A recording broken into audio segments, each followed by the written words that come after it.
शिरोळ इथल्या मध्यवर्ती प्रशासकीय इमारतीमध्ये निवडणूक निर्णय अधिकारी अर्चना नष्टे, सहाय्यक निवडणूक निर्णय अधिकारी तथा तहसीलदार अनिल हेळकर यांच्या उपस्थितीत सकाळी 8 वाजता मतमोजणीला सुरुवात झाली। पहिल्या फेरीपासून महायुती पुरस्कृत राजर्षी शाहू आघाडीचे उमेदवार डॉक्टर राजेंद्र पाटील यड्रावकर यांनी आघाडी घेतली। त्यांनी आपलं मताधिक्य 22व्या फेरीपर्यंत टिकवून ठेवलं। या मतदारसंघात राजेंद्र पाटील यड्रावकर आणि गणपतराव पाटील या दोन साखर कारखानदारांची राजकीय टक्कर या निमित्तानं पाहायला मिळाली। यड्रावकर यांनी याआधी लढवलेल्या विधानसभा निवडणुकीचा अनुभव, तळागाळातील जनसंपर्क आणि मागील 5 वर्षात मतदारसंघात केलेला विकास या सर्व बाबी त्यांच्या विजयास कारणीभूत ठरल्या।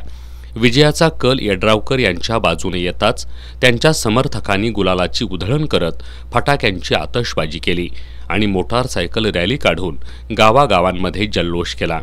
माझा विजय हा निश्चित होता, अशी प्रतिक्रिया त्यांनी निकालानंतर व्यक्त केली आहे।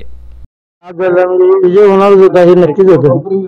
त्यातल्या नवीन काय झालेलं नाही। त्यात फक्त या तालुक्याला मी पहिल्या दिवशी सुद्धा अर्ज भरताना सांगितलं होतं, या तालुक्याची निवडणूक इथून पुढच्या काळामध्ये जातीपातीवर होणार नाही। या तालुक्यातली निवडणूक या विकासाच्या कामावर इथून पुढच्या काळात निवडणुका होतील हे आज लोकांनी जनतेने स्पष्ट करून दिलं, असं माझं स्पष्ट मत आहे। साहेब, विजयाचं श्रेय कोणाला? शिरोळ तालुक्यातल्या तमाम जनतेला।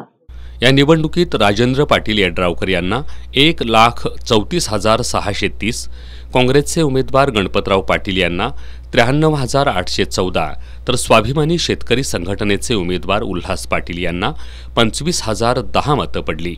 या विजयानंतर आता यड्रावकर यांना कॅबिनेट मंत्रिपद मिळण्याचा मार्ग सुकर झालाय।